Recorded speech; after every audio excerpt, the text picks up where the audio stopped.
Bonsoir et merci une fois encore de vous prêter à cet exercice qui consiste à vous adresser à vos concitoyens dans un langage de vérité pour apporter des réponses aux questions de l'heure. Monsieur le Président, pour entamer cet entretien, cette première question, Monsieur le Président de la République, le 18 juin dernier, l'aéroport international Diori Hamani de Niamey a été attaqué pour la deuxième fois consécutive en l'espace de 6 mois par une horde de terroristes. À cela, il faut ajouter les attaques répétées et coordonnées dans la région de Tillabéri, notamment dans les localités de Kirtachi, Djagourou, Saï, Torodi et Walam. Qu'en est-il exactement et comment expliquer cette situation, Monsieur le Président?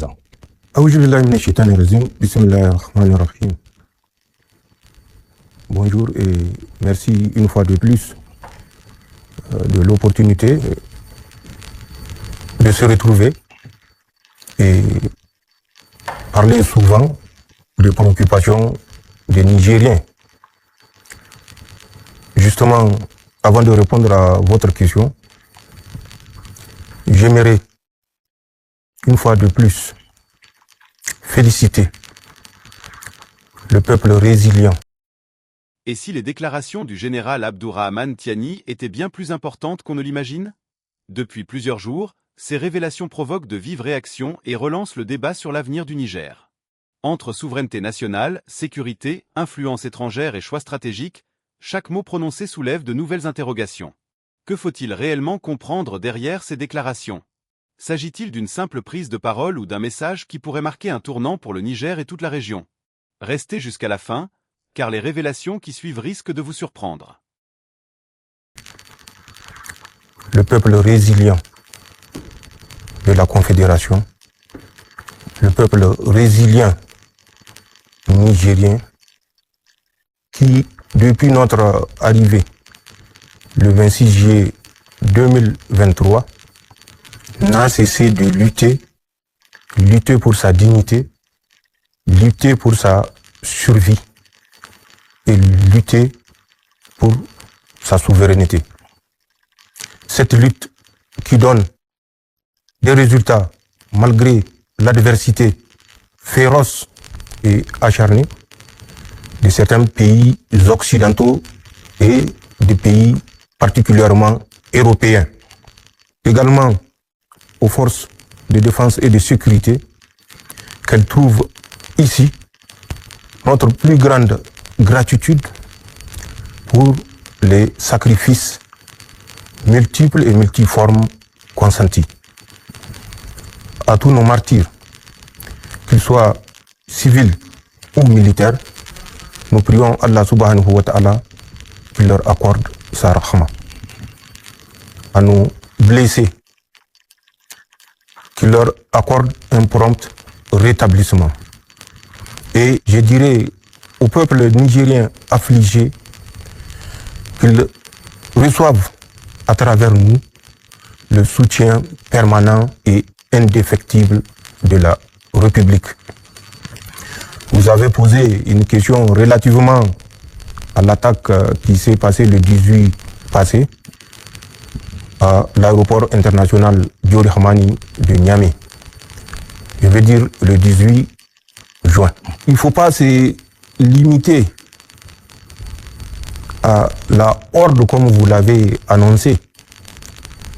Parce que le problème, ce n'est pas la horde des mercenaires que nous voyons. Le problème, c'est les sponsors, ou ce sont les sponsors de ces hordes de mercenaires qui endeuillent le Sahel à deux seins. C'est eux qu'il faut d'abord décrypter. Et c'est ce qui m'amène à vous demander toujours de ne pas vous arrêter à la peinture superficielle. Il faut gratter pour savoir qu'est-ce qui se cache en dessous. C'est ça l'analyse critique et c'est ça l'esprit d'analyse également. Pour un peu rappeler des faits ou des propos tenus, pour que ce que je vais dire et ce que je vais désigner ne tombe dans aucun doute. Je dirais aux Nigériens de se rappeler, quand nous étions arrivés le 26 juillet 2023, Emmanuel Macron, les gens vont dire encore Emmanuel Macron, mais encore Emmanuel Macron et toujours Emmanuel Macron et avec Emmanuel Macron, la France bien sûr. Il était en déplacement en Outre-mer, précisément en Guadeloupe. C'est de la Guadeloupe qu'il a présidé un conseil de défense sur le Niger. Dans leur mentalité, le Niger était une colonie et le Niger est toujours une colonie française. Ils ont décidé pour la France et contre le Niger que nous avons une semaine. Je dis bien nous avons une semaine pour rétablir Bazoum. Au cas contraire, la foudre va s'abattre sur nous. Mais nous avons vu de quel côté la foudre s'est abattue. Non satisfaits, ils ont actionné la marionnette CEDEAO qui déjà le 30 juillet, donc à peine 4 jours après notre intervention, avait également, et dans le même sillage, intimé l'ordre de rétablir l'ordre constitutionnel. Quel ordre constitutionnel a-t-il ou y a-t-il dans une colonie, puisque le Niger était une colonie jusqu'au 26 juillet 2023. N'en déplaise, nous avons gardé notre choix parce que c'est un choix responsable et assumé. Et ce n'est pas à une CEDEAO soumise et inféodée à la France de nous dicter les choix pour notre souveraineté. La même période, en août 2023, vous vous rappelez du fameux Sylvain Ité, ambassadeur auprès de Bazoum, pas auprès de la République du Niger, qui avait ouvertement défié les autorités nigériennes. Nous étions surpris de son attitude, parce que nous avons été naïfs, parce que pour lui, le Niger était la continuité de la France. Donc, il n'y a rien d'exceptionnel qu'il ne reconnaisse les changements que nous avons opérés et qu'il applique la ligne de conduite que Emmanuel Macron et sa suite lui ont dictée. Toujours 2023, en août, il y a eu plusieurs débats en France. Je veux ce rappel et je le fais parce que le rappel sauve. Et ceux qui ont tendance à s'assoupir se réveilleront. Il y a un certain Vincent Kourouzé, un agent de renseignement, parce qu'il disait que c'est un ex-agent, mais en termes de service, il n'y a pas d'ex. Ils sont actifs jusqu'à la mort. Et intervenu ouvertement sur une télé française pour dire que, compte tenu du fait que leurs troupes sont en train de se désengager du Niger, c'est l'occasion pour organiser et conduire des opérations de déstabilisation subversive contre le Niger. Mais il n'y a pas que Vincent Kourouzé. Rappelez-vous du fameux général qui avait dit que dans un mois, dans 2 ans, dans 10 ans, ils seront obligés de traverser la Méditerranée par les armes, avec les armes, et ensemble avec les autres pays de l'Union européenne ou des autres pays de l'Europe, parce qu'il y a des pays qui ne font pas partie de l'Union européenne et qui sont actifs dans ces manœuvres de déstabilisation. Donc, ils seront obligés de traverser la Méditerranée de façon armée pour défendre leurs intérêts. Le mot armée a tout son sens. Ce n'est pas diplomatiquement qu'ils vont venir. Et quand on dit de façon armée traverser la Méditerranée pour rétablir des privilèges perdus, ça nous rappelle, et il faut qu'on ait de la mémoire, la colonisation. Le général Tiani affirme détenir des informations qui, selon lui, expliquent les véritables enjeux autour du Niger. Derrière chaque déclaration se dessinent des questions sur la sécurité, les intérêts étrangers et l'avenir du pays. Mais où s'arrête la réalité et où commence l'interprétation? La colonisation s'est faite en 2 phases.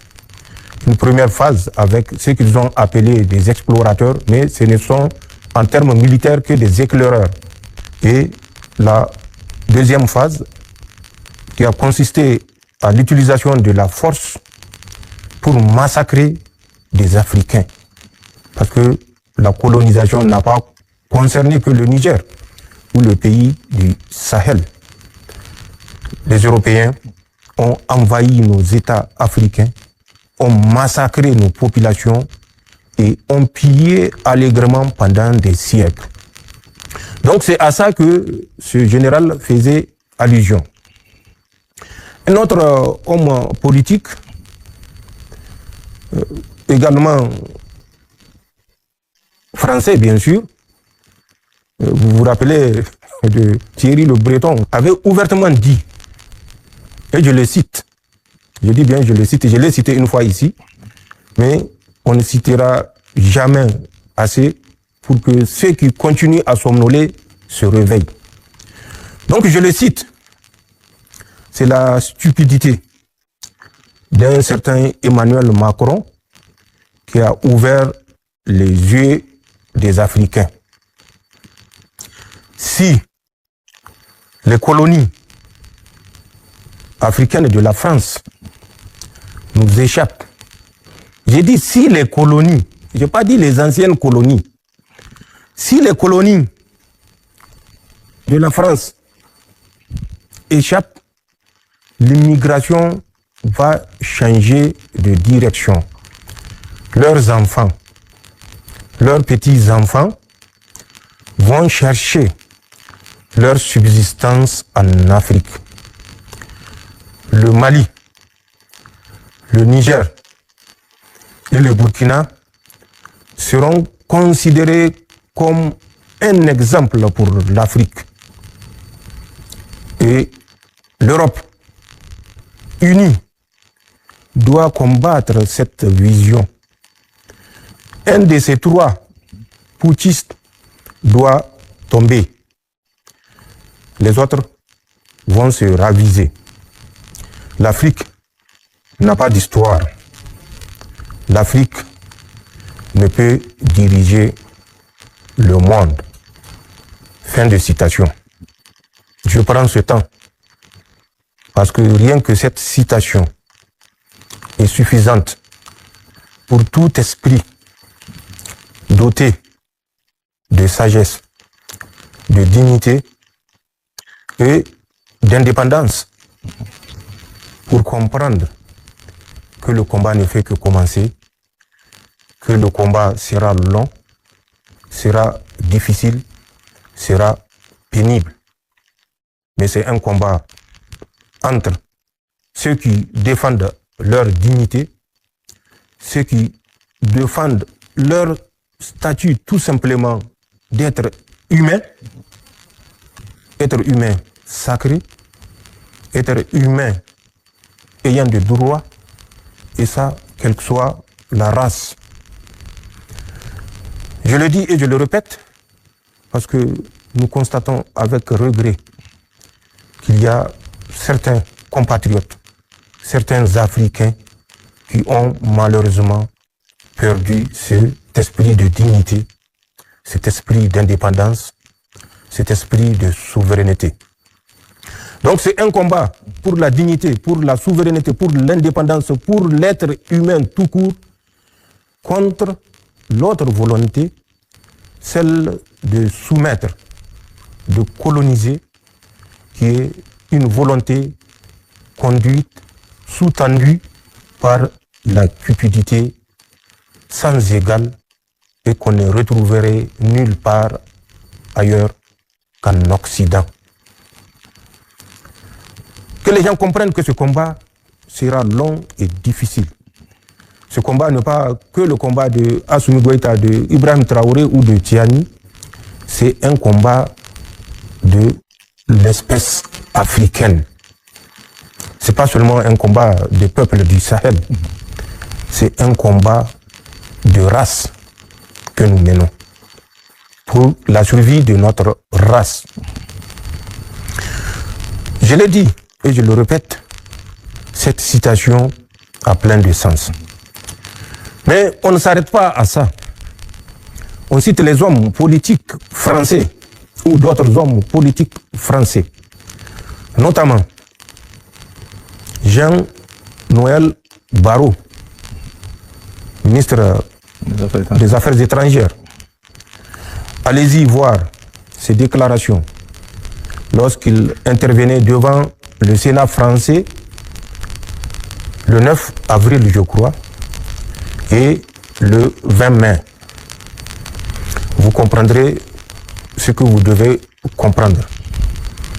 Écoutez Emmanuel Macron, lors de ses multiples sorties, dont la plus récente, l'avant-dernière, qui s'est déroulée au forum, je n'aimerais pas répéter parce que je ne suis pas un perroquet, qui s'est tenu au Kenya, à Nairobi plus précisément, où il s'est levé pour encore rappeler à l'ordre les Africains comme ils ont toujours fait et comme ils pensent être en devoir de faire parce qu'ils sont en face des êtres inférieurs dont le statut et le rang n'a aucune importance. Mais comme l'a dit un Nigérien, effectivement, ils sont en droit de le faire parce que c'est les Africains et les responsables africains qui ont permis que ce comportement, que cette attitude de condescendance perdure et perdure face aux Africains. Emmanuel Macron, la dernière intervention, avait tout simplement rappelé que nous n'avons pas d'autre choix que d'être les esclaves des salons comme nous l'avons toujours été. Mais Emmanuel Macron se rappelle lui-même sa présence accidentelle en France ne date pas de plus de 50 ans. Au moment où nous étions en France, il y a des milliers d'années. Nous sommes des êtres humains, même s'ils pensent que l'ingratitude n'est pas transmissible à l'homme. Nous sommes des êtres humains. Avant l'accident climatique qui a conduit à l'apparition de la deuxième race, allez-y lire Cheikh Anta Diop ou écouter Cheikh Anta Diop pour vous en convaincre. Les politiques ne sont pas les seuls. J'avais parlé du général Lecointre pour ne pas le citer. Mais je parlerai d'autres généraux encore plus récents. Il s'agit du général Thierry Boucard, qui était le chef d'état-major de l'armée française, auquel a succédé le général Fabien Mendon, ou bien le général Pascal Yanni, ou bien les responsables des renseignements français, notamment Émier, qui a été remplacé par Lerner, excusez-moi si je n'ai pas bien prononcé son nom, qui est actuellement le chef des renseignements français, la DGSE. Écoutez leurs interventions, écoutez leurs propos, vous comprendrez ce que j'avais dit au départ et que j'ai jugé nécessaire de faire tout ce rappel pour que, quand je vais dire la horde de ceux qui sont venus pour la deuxième fois à l'aéroport sont des mercenaires à la solde de la France, mais... Les propos du général Abdourahmane Tiani continueront sans doute d'alimenter les débats au Niger et dans toute l'Afrique. Et toi, penses-tu que ces révélations marquent un tournant historique ou qu'elles relèvent davantage d'une stratégie politique? Donne ton avis en commentaire et abonne-toi pour ne manquer aucune analyse.